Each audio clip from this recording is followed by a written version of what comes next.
Okay, so welcome. The first thing I'll do is apologize just for the fact that we started this survey in December of last year. We did not close the survey out and get results until about February. But then the focus was on being able to respond to people that had answered certain what are called trigger questions with a no answer. And if you said no to a question, we made every effort to try to contact you. A lot of you have been contacted. We used emails, we used telephone.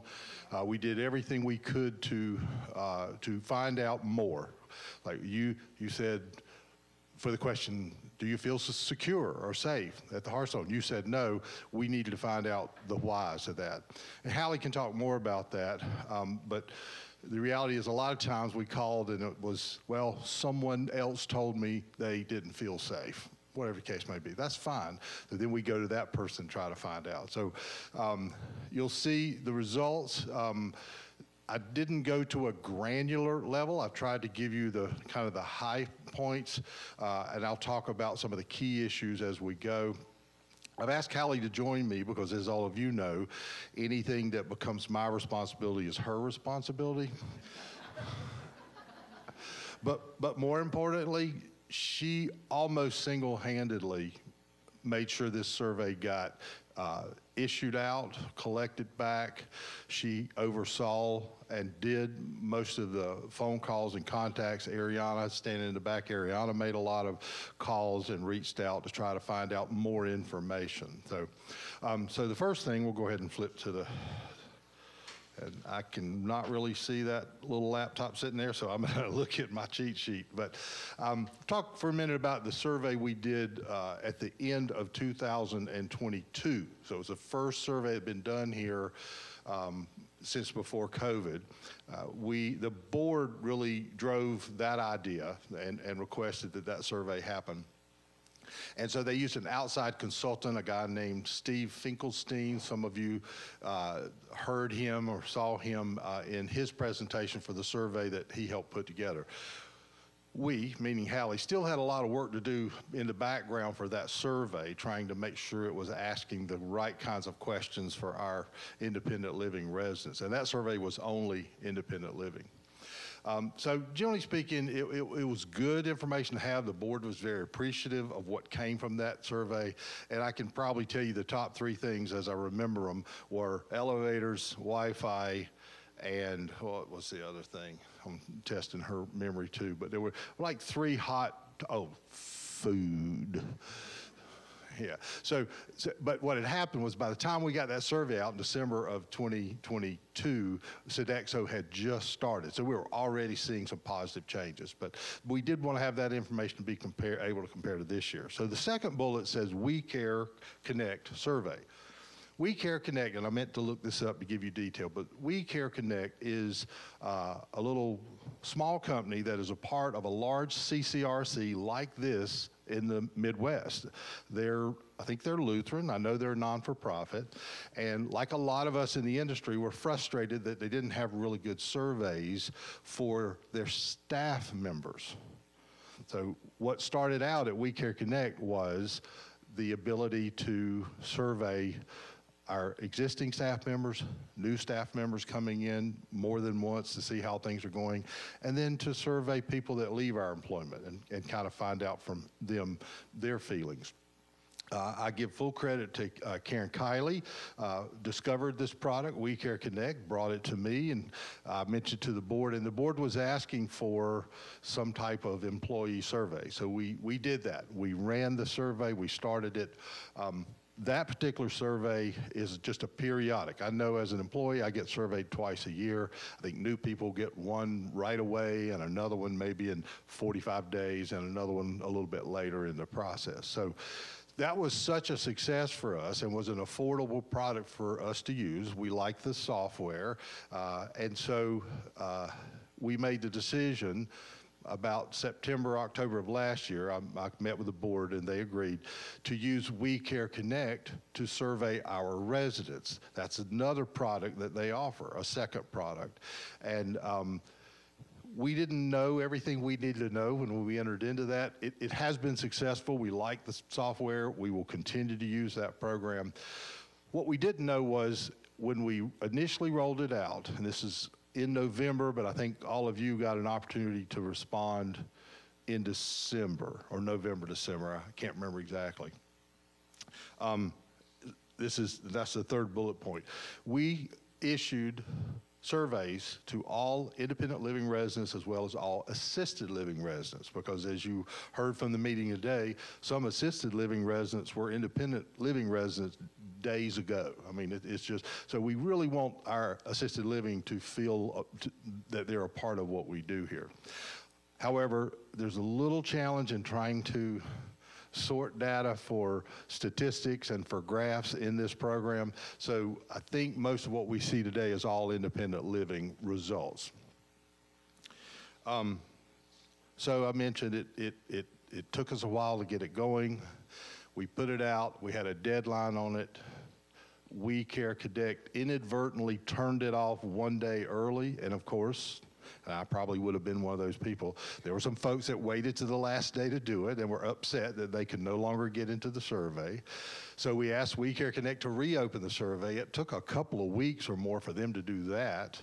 And then they reopened it for a couple of week period. We tried to let everybody know.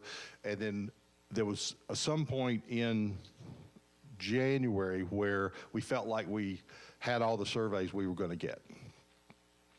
So we started, we meaning Hallie and Ariana and others, we started responding to those, again, that had indicated no on a trigger question or had used negative language in a written response. So it's just those kind of things, you know, where you, if they're just some key words that cause the survey to tell us you probably need to talk to this resident. So that was an exhausting process because of the amount, the volume of negative responses that we received.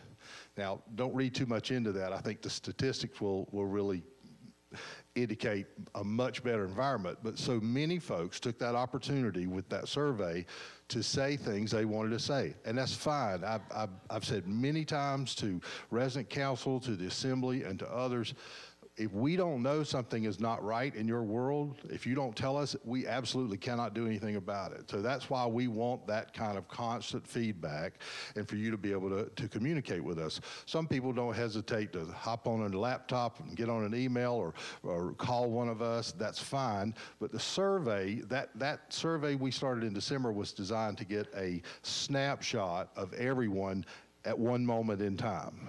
What we didn't realize was it would take us over 2 months to be able to get through all of those no answers, negative concerns, et cetera. It was 40-some pages of fairly small print of all the things that came back to us. So we felt like we solved that problem or through that in March, and then that will be the last time that we ever do that, meaning that we won't do an annual everybody gets one survey. It's just too much work right after the results start coming in. Instead, and some of you already know this, We Care Connect began surveying each of you during the month that you originally moved in and in 6-month increments after that.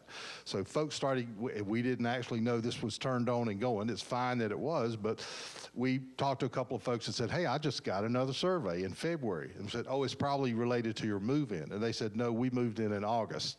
And that's when we figured out every 6 months. So because of that, we will get a constant flow. Every month we will get, well, do 160 residents divided by 6 months because it recurs. So we get quite a good bundle every month. I can't do math in my head. I choose not to right now. But we get a good supply of constant feedback on the survey. So it's an excellent tool. We're very proud of it. I can tell you that the trigger a question, no responses have come down significantly, and I think a lot more of the comments that you're taking time to write are positive now, and we really, really appreciate that, and we pass that along to the departments that you identify and to the individuals that you call out. Okay, so I'll add one more thing to that, in that when we had those surveys closed out early on accident, when they did reopen it and we reached out to anyone that had not completed it, they had a really hard time. Part of this program is the benchmarking, so they compare us to other communities, and they had a really hard time taking those two surveys and figuring out how to get our data to us combined, because it's not something that they usually do. So just as Reggie had said, we apologize for the delay in all this. We've had the results, we just haven't been able to compile them from their side, so we appreciate that. So we're going to start kind of at the top of the survey and work our way down. So first slide that comes up, this was the general results of the survey we did toward the end of 2022. You can see down at the bottom it says 22-23, because we start in one year and finish in the next. But we had a total of 112 surveys that we, I'm going to say that again. We sent out 205 surveys to every resident that lived here in independent living. And that sounds high, but anyway, according to this, we got back 112, which was 55% of the surveys we sent out. So, and you just sort of see the buildings that responded. I'm not sure why we had such a low response in Cove East. We never really have identified that, yeah. Yeah. Well, so I don't need no stinking survey. I've already called somebody, right? It's all good. I mean that in jest. But the reality is that there may have been communication problem issues. One of the things we discovered last year was that when we send blanket emails out, companies like Comcast and Gmail, they tend to put the brakes on those, thinking that we're sending out, you know, spam or some other inappropriate content. So we think we've solved most of those problems. So 55% response rate was what we had the prior year. So the most recent survey, the one that we started in December and wrapped up in March, we had much better response, 154 responses out of 212 surveys, and that included wait, does that include assisted living or no, the 212? Okay, just IL, 154 out of 212. You can see the percentage there was a 73% response rate. That's actually a pretty good response rate. I've been in the industry a long time, and if you can get anything north of 50%, you think you can start trusting the information. To get 73% response rate, we feel like we're hearing from not everybody, but most everybody. And I know in some cases couples may have chosen, they both got surveys, but maybe they only responded to one of those. So we're proud of that 73%. We think that is something to, first of all, thank you all for, and to feel like it adds legitimacy to the survey itself. Looks like Cove East had a change of heart in between those surveys too. So the first question, and these are in somewhat order from the original survey, but we wanted to show you some graphs. The first one is just one of the most important in senior living, and that is, do you feel like the staff treats you with respect? That is the kiss of death in senior living. If you have people that don't feel comfortable around staff, feel like they're being mistreated or disrespectful, they're going to call the ombudsman, they're going to call the state office, and it creates a lot of hardships for all of us. So if you see that little tiny thin sort of orange line there, that's less than 1%. 0.65% said that they didn't feel like they'd been treated with respect. And whoever that is, I'm sorry, because I'm sure it was me. But, you know, but anyway, that's a great response number. The next one, and I'm sorry, Hallie's moving faster than I am. The next one is, do you feel management is responsive to your suggestions and concerns? Well, there's a lot bigger chunk of orange on this graph. 70%, almost 71% agreed with that statement, and 29% said they disagree. I recognize that this is an area where we need to continue to work, all right? And one of the best ways is the meeting we just had. Our resident council, the way it is currently structured, the meetings that are in place, the committees that are in place, the leadership, floor chairs, we have a great mechanism now for dare I say, democracy. I mean, it is a way for each individual to have their concerns, their ideas, their requests heard up through channels. As I said earlier, I have been meeting with resident council leadership for almost 2 years now. Every Wednesday, we spend time and we get an update and we try to solve problems ahead of them becoming bigger problems. One thing that we wanted to add to this slide as well is that in following up to these, it was very broad. So we had everything from very specific examples to just no, we don't feel heard. No matter what the response was, we did follow up with everybody.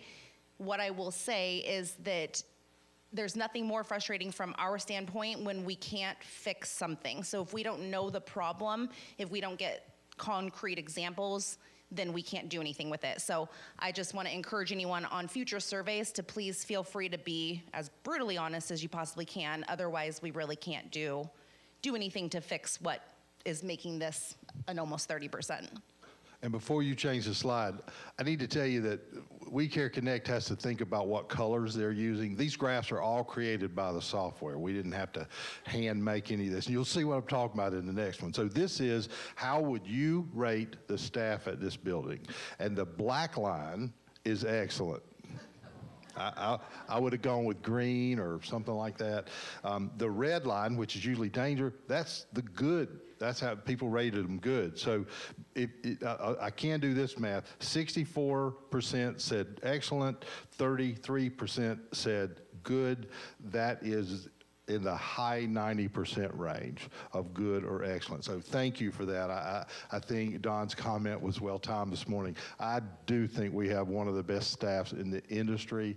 We continue to look for ways, I know Karen especially in HR, we look for ways to take care of our staff. If you haven't heard, and you can Google this, there's something called a floating holiday. It is where each employee can decide on one additional holiday that they want to take because of their beliefs, their faith, their desires to be off on Black Friday, whatever the case may be. We have 6 holidays that every employee gets, but we realize that a lot of folks were getting left out. So we just rolled this out. It's been very successful. Employees are excited about it. They get to choose. Again, it's not just about choice, it's about control. And we've given them control of that one extra day a year. And I'm probably going to go the wrong way. Okay. Oh, why don't I have that one? Sorry, I can't read the fine print on her graph. Yep, I went the wrong way. Okay, so after we asked the question about, how do you rate the staff, then we said, okay, are there any staff members that exceeded your expectation? Now, we don't really expect this to be a high score because some of you may say, I think all of the staff are excellent. Nobody really stands out. Some of you did. Some of you called them by name. We have a slide that represents that. That's kind of cool. But you can see here, 80% said, yes, there are staff members that exceeded my expectations. We think that is phenomenal. This is a cool slide. So as a follow-up to that question of do you think staff exceed your expectation, the question was asked is, can you identify anybody? Can you list or name anybody? The biggest one in the middle is dining, our front of the house dining staff. I could not agree with you more.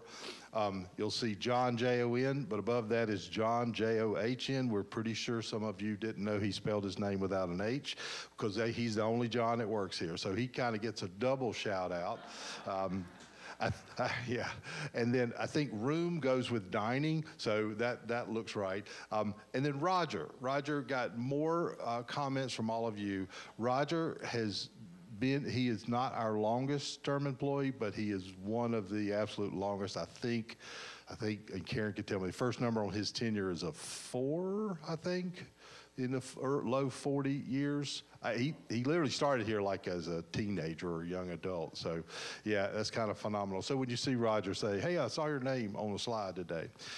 Lots of others. Ariana got a pretty good shout out there. You will see, the one I really like is, sorry, I'm trying to find it. Skelly. Up above the D in dining, you'll see the word Chris. We think that is Chris in maintenance. Just to the right and up above that is the word Skelly. That's Hallie. So Hallie got some mention there too. And of course, maintenance, housekeeping. Mahari's mentioned there. The Bower goes with Ariana. So it's really interesting the way, this is what's called a word cloud. And it simply looks at how often keywords were said and then puts it in a graph. So the bigger the word, the more it was mentioned.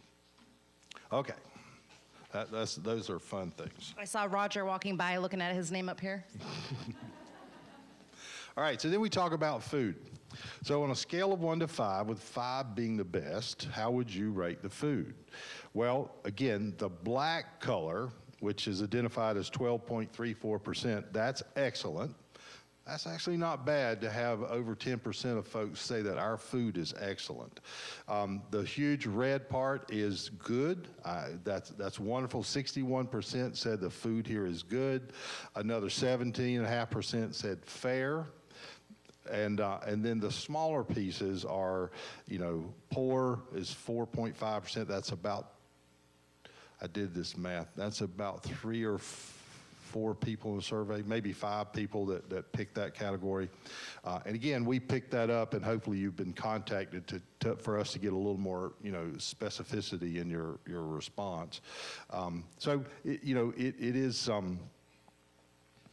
is great that we had 73%, and really if you throw in even the fair, you're at about 90% saying good, fair, good, or excellent. So we feel pretty good about this. We do know what Joe hopes to do is to be able to shift some of that green in the fair into the red of good. That's our goal. And these little kiosks that we use, as well as your comments, we need that. We want that. It helps us a great deal.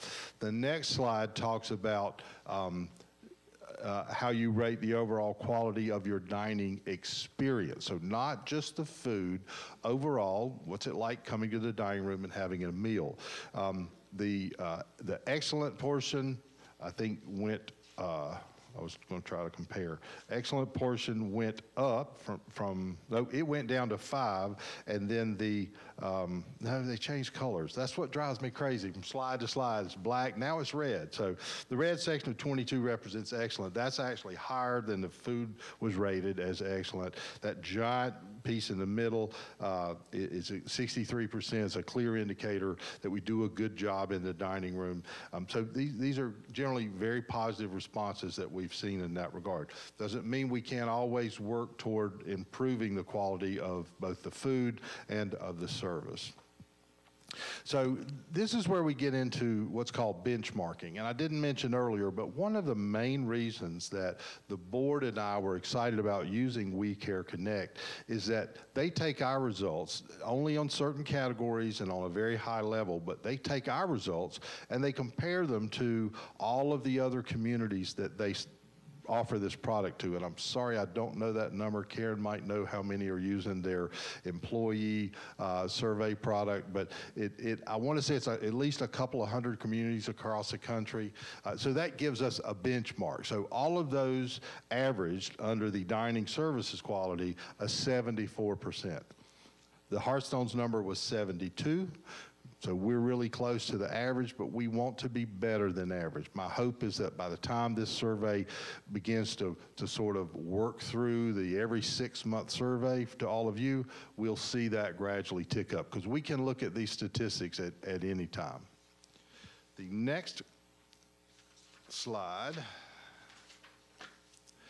is how do you feel that there's enough variety of activities and events? Well, if you saw Kristen earlier, I think that would be a yes. But remember when we did this survey, we had someone else in that department, and so it may not have been quite the response. But we did get 87% said yes on variety, with 13 at no. So I'll be anxious to see what that looks like as we go forward under the Kristen era. Then we have... Okay, so this one is a little bit deceiving, we figured out. This question actually followed the previous question. Do you think that we have enough variety of activities? And then immediately we say, do you feel well informed about the things that are going on here? Well, that meant the activities. and events and things like that. Are you being informed? Are you notified in advance? Do you have a calendar? All of that thing.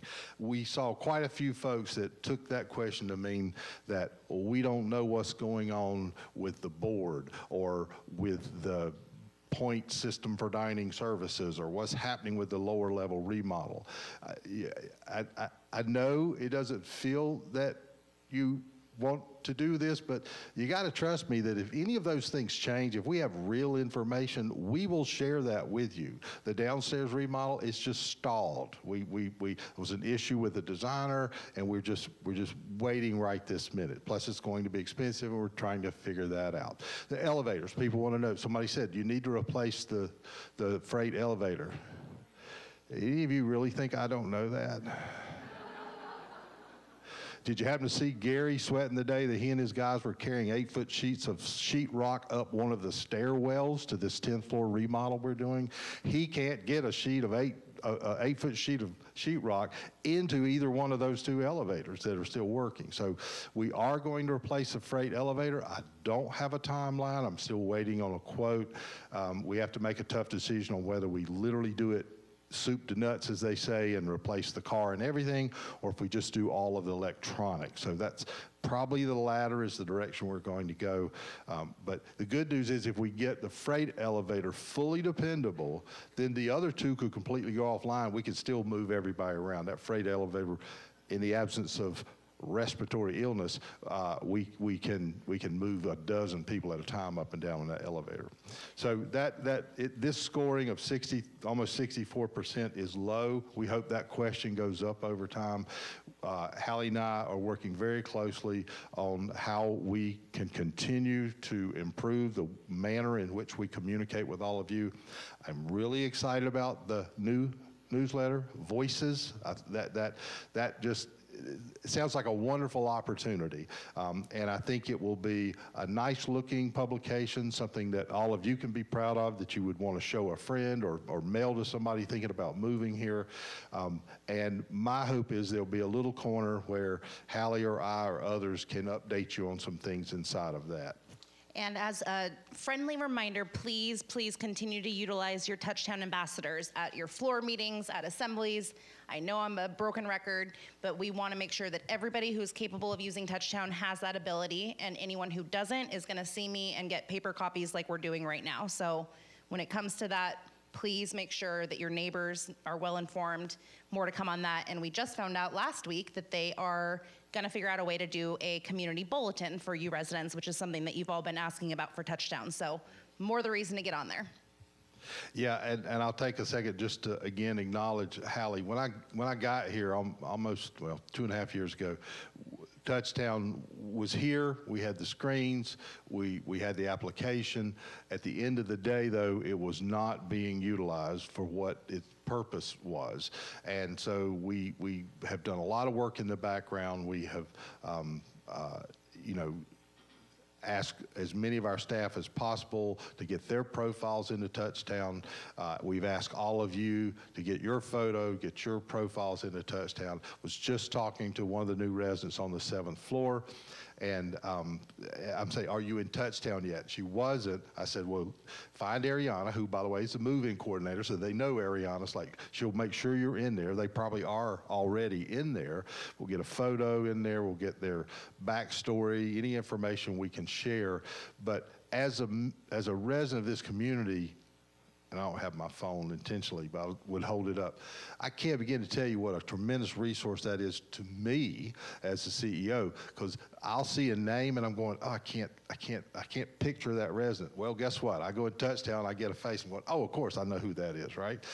But events, activities, the videos that we're making now and posting those in there, a lot of good information in Touchtown. You could really kill an hour just kind of rooting around in there and looking at stuff. So you will continue to hear us really promote that. And as Hallie said, we identified a number of ambassadors, residents like you that have agreed to sort of, help you get into the program, help you with your login ID, fill out your profile, whatever the case may be. So you'll constantly hear Touchtown. And that is what's on these screens, but what's on these digital screens in the elevator lobbies and elsewhere, that is just a fraction of what Touchtown can do. Okay, the next question relates to our chaplaincy and how do you feel that your spiritual needs are being met by the community? We had a total of 86%. I think that's an excellent mark. You're not ever going to get 100% because there are people that don't have faith, that don't follow a particular religion, and they're just going to say no, because you can't meet my spiritual needs if I'm not spiritual, right? I mean, that's kind of the bottom line. So, but yeah, we're very proud of that. Thank you, Pastor Leslie, for ensuring that, 86% of our residents say their spiritual needs are being met. That's very positive. Are you content with the scope and quality of the amenities and common areas? I actually didn't think this was going to come in this high. Hallie has put a grid out to the right. You can see the actual numbers. We had 77% said yes. The scope and quality of the amenities and the common areas at the Hearthstone, are satisfactory. We had 22% or 35 people say no. I would almost bet most of them live in this building, and I admit and recognize the fact that we have to do some refreshing on the upper floors of this building. It's kind of long past due, but it's on our agenda. There are just a few things ahead of that, like an elevator, that we need to take care of first. But that's a great score, but we recognize the fact that we definitely have more to do. Even Cove West is now turning, who's been here the longest? Is it 8 years? 8. And Covey's not too far behind that, now turning 4, 5-ish. We still have to look at fixing things and improving things, but my perception is, and there's probably somebody here that has lived here long enough to remember the last time that the community did carpets and paint down the hallways. Anybody want to volunteer how long ago that was? I actually don't know. Okay, well, if you know, let me know. It's like if you lived here, which is sad that an entire room full of residents have moved in since that happened. That tells you it's been a long time, right?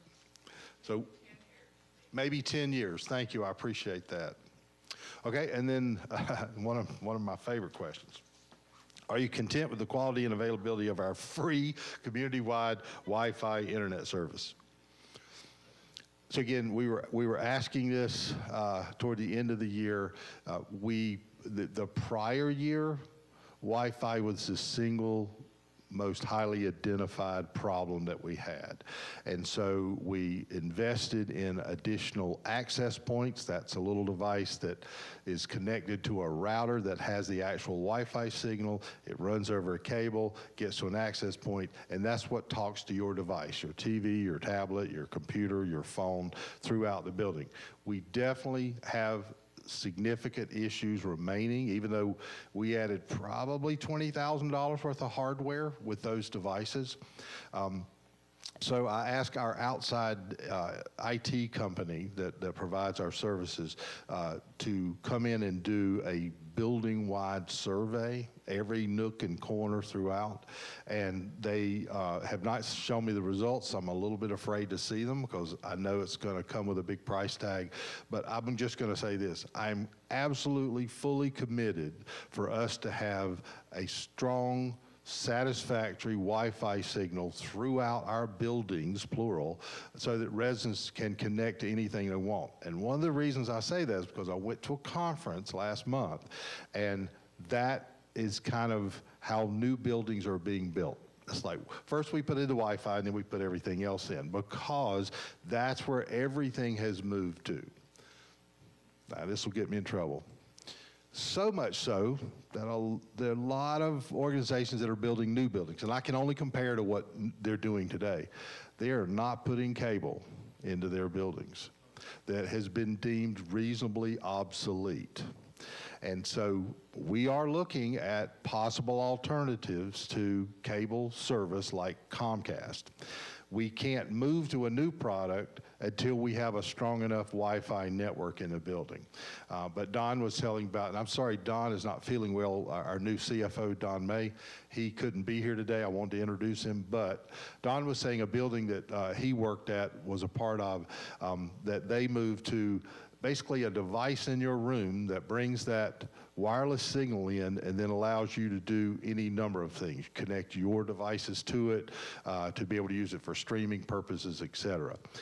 If we go the route of, if you've never heard the term cut to cable, I know our family did it a couple of years ago. We don't have Cablevision. We don't have the black coax cable. We get everything through a wireless, a fiber cable, and we have fiber into this building, and then it is completely 100% distributed over Wi-Fi, and it's a strong Wi-Fi. It's a great signal in the house. That's what I want us to have here, so that we don't have these issues with that proverbial spinning circle in the middle of your computer or your phone because it can't connect. So this is one where, again, I'm really surprised it came in at 66%. I would have thought it would have been much lower. It is better than it was a year ago. This survey indicates that, but we know we have a lot of work to do to make our Wi-Fi system better and possibly springboard off of that to a new type of television entertainment system for all of you. One thing that they already determined right off the bat in that survey was that we have both Lakeside and HS resident networks here in Lakeside. We'll come to find out, unbeknownst to us, half of you residents are on HS residents, whereas half of you have your devices on Lakeside. So I believe part of the plan is going to be getting everybody on one. What we learned was that these two systems are kind of fighting each other. So that in and of itself will help resolve a lot of it, I think. Yeah, I think that the way that system was originally sort of piecemeal designed, we probably just have to strip it all down and start over, and that's fine. If that's what our outside service provider determines is in our best interest, that's what we'll do. Okay, moving on. This is our housekeeping question. Again, I'm not sure why they chose black, but we had a tremendous response. Between satisfied and highly satisfied, you're looking at it's not a percentage at the bottom, that's the number of residents. Now you're going to make me do math again. But suffice it to say, very few people said that they were dissatisfied or highly dissatisfied. So they clicked 1 or 2. Couple of things. We know of at least one person that clicked a 1 and thought that was the 5 response, because it's an upside down scale. So but all of these 1s and 2s came into Hallie and others, and we made phone calls and emails to find out, really, is your housekeeping bad? It's like, no, it's great. I thought I clicked, the right button. No problem. We're glad to get those kind of answers. One thing that we kind of skipped over and forgot to explain at the very beginning is that in all of these questions, we are then routing, so in this case, we're routing it specifically to Tim and or Evelyn, who overlooks our environmental services team, so that they can directly follow up with their teams. And we've seen a lot, as a direct result of this survey, we had people complaining about food not being spicy enough. Meanwhile, we had several residents complaining that the food was too spicy. So as a result, through this, we reached out to the directors talked to their teams, and now you guys have optional spices in the dining room. So great. Don't be surprised if you have several directors reaching out to you or team members. Yeah, and I think, and I may have misspoken, but it all sort of funneled through Hallie, and then we looped in Ariana, but the idea was if it was a maintenance question, it went to maintenance, and so forth and so on. Okay, this happens to be the maintenance question. If you look at the black and the red together, you're looking at almost 80% that were satisfied or highly satisfied. The somewhat satisfied did not trigger us to contact you. That's kind of a hit or miss kind of a question. May mean that the problem could be about they don't come soon enough, or when they come, they're messy, or they don't solve the problem. There are lots of reasons for not being, satisfied all the time. So I think what's important is if you take this graph and then you go back and look at that word cloud where Roger's name was the biggest thing on there, and then you saw Chris, you saw the maintenance department. I do think we have a good, strong team. We have worked with less than a full team for quite some time because it's been difficult to hire. I don't know if you met our new floor technician, Matthew. If you've seen him riding that carpet cleaner, you'll definitely know. But we have not had a floor technician, somebody whose sole job it is to keep the carpets everywhere, not in your room, but you know, all the common areas, all the hallways, cove buildings the same way, to keep those carpets clean. And then wherever we have tile or hard surfaces, he's responsible for keeping those floors looking as good as possible. So that took us, that job had been open since I came to work here, and we finally found somebody to take it, and he's a great young man. He's doing a nice job. All right. Let's see if I can go the right direction. Okay. This says, how would you rate your satisfaction with our transportation services? Now, what's funny here is a new color, purple, and that's NA, not applicable, because most of you still drive and don't use our transportation services. So you take that, you know, out of the equation, you're looking at 92.4% of people said that they are satisfied or highly satisfied with our transportation services. I couldn't agree more. I think the new vehicles have made a huge difference for people getting in and out. I think we are saving a ton of money that we were spending on fuel. Jeff has really gotten that department running extremely smoothly, and we're very pleased with that. He's also rolled out our concierge service. It's a little early to sort of tell how, you know, how popular that is or how much it's being used, but Jeff does tell me that he's getting requests. I know I talked to one resident that was taken to the airport, and they had priced it on Uber, and it was half the cost.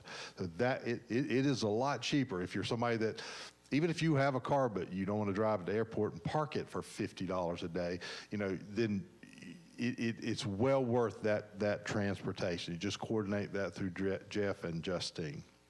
So interestingly enough, on the survey that we did prior to this was the fourth biggest concern from you residents. Nope, fifth, sorry. Was adding another driver was the big request from you guys, and the concierge program. So yeah, significant difference. Yeah, the point is that was the survey before this one. Surveys work. You know, we heard you, and one of the first things we did was begin to advertise and recruit for a second driver. I think Justine has been a great addition to our staff. Yeah, absolutely. You can clap for Justine and for Jeff. I mean, all of the changes with our vehicles here. If you don't know, we bought a truck. We have a pickup truck that Gary and maintenance can use to move big items around. Prior to buying that truck, they used to move the items around in our minivan, which is, if you've ever owned a minivan and you need to haul something 8 foot long, it's about a half-hour process to convert that minivan seats and doors and everything else to get something in there. So we knew we were getting rid of that Toyota Sienna, and Gary's like, hello, how am I going to move stuff? So and Jeff did all of that. It was a friend that was selling his mother's truck, who was retiring and did not need the truck anymore. It was in Vegas. It's a great story. Ask Jeff. But anyway, Jeff drove it here personally from Las Vegas. And it was one of those nightmare kind of trips, too. You can ask him about the details. All right. So this question of, do you feel safe and secure in the community, was one of the ones I think that I'm most proud of, because we hear a lot. Tim spoke this morning about the kinds of problems that the general Green Lake neighborhood causes for us and for you. And often we can't do anything about it. In fact, Tim always talks about keep the peace. If you're new here, you might not know what that is. We use an outside security company called Keep the Peace that circles our property every night, multiple times. It's just an ongoing service. And when that person that was on duty was contacted and came to the scene, they said, as your representative, the Hearthstone's representative through Keep the Peace, we can't touch that guy. We can't do anything about him because he's across the street. He's not on your property. So it's like it has to be someone on our property. And trust me, Keep the Peace they won't hurt them. They're not armed, but they will annoy them enough that they will leave and go somewhere else. They kind of use the whole flashlight in the dark in your eyes going, let me see some ID, you know, the strong, loud voice. And my counterpart, Reggie Stewart, he's also that way. He's just really good at protecting all of you. We're very proud to have him join Diana to know that every night we have a good, strong ability to keep you all safe. So that's a great score. And in the previous survey, this came back number 3 as concerns, specifically Cove residents. We were having a lot of challenges over there. Since then, clearly, we've gotten 24-hour surveillance, keep the peace, Reggie, and so this was a really, really good thing for us to see. So the next one is kind of key from a marketing standpoint is, would you recommend this community to your friends and family? And so if you, again, we combined excellent and good to get a score of 72%. That falls in line with a national average. But I always take that one to heart, and I know Jill does too. It's like anybody that lives here that we aren't doing a good enough job that you would tell a friend to come move here, that's sad. That's like, and we really want to work on that. And I know it's a combined effort of all of our staff to be sure that we're presenting an environment and services, food, all of the pieces of the puzzle, that we're doing a good enough job that you'd feel comfortable telling someone that that you know away from here, or that you meet at some sort of social event, church, whatever, that they say, "Where do you live?" And you say, "Oh, I live at the Hearthstone." Call Jill and put down $1,000 and have them hold a room for you, because that's the program. So I would like to see that more. The poor number, which is the blue, is not terribly concerning, but when you add the poor and the fair together, that's 11%. 1 out of 10 people that responded said they wouldn't recommend us, and so that is something that's just near and dear to my heart in my role. It's like I want everybody to feel good enough to recommend this place to anybody, family, friends, whoever. Okay, next slide is the positive feedback word cloud. This actually 2 different word clouds. The first one is the responses on positive feedback, and so you see staff, which that's absolutely the word that should be biggest and in the middle of that cloud. Food, people, residents, dining, sense of community. I could pick out some of the smaller stuff in the love, help. Somebody put COVID, and I'm hoping that means that they felt like we've done a good job of trying to keep COVID out of the building and to control it when we do have it. The bottom section was the most common responses to, do you have other feedback? Again, this is a word cloud built off all of those lines of text and looking for the most common words. The biggest one in the middle, again, as it should be, is residents. I mean, our residents are what make the Hearthstone, not the management team, not the buildings. It's the residents that are here and how they feel about the community. So I was really happy to see that. You see management, dining, food, staff, which is the same as management, communication, which is interesting to see on the other feedback. So we're going to make all of this available where you can read it. We'll get it into Touchdown if you want to dig in a little more. But we wanted to give you, again, as much of the high points as possible. The last slide that we'll go to in a second is what it all comes down to. And it is the overall satisfaction, your overall satisfaction, all of these things combined into the survey. And then as compared to everyone else that completes this survey through this same company.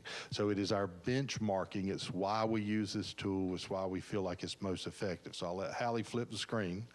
And we scored an 82, and the overall peer group is 84. So we are slightly under the national average, which simply means we have work to do. We have to continue to listen to you, to be responsive, to do those kind of things as we're able to do, to make sure your life here is as good as possible. So that then concludes the presentation.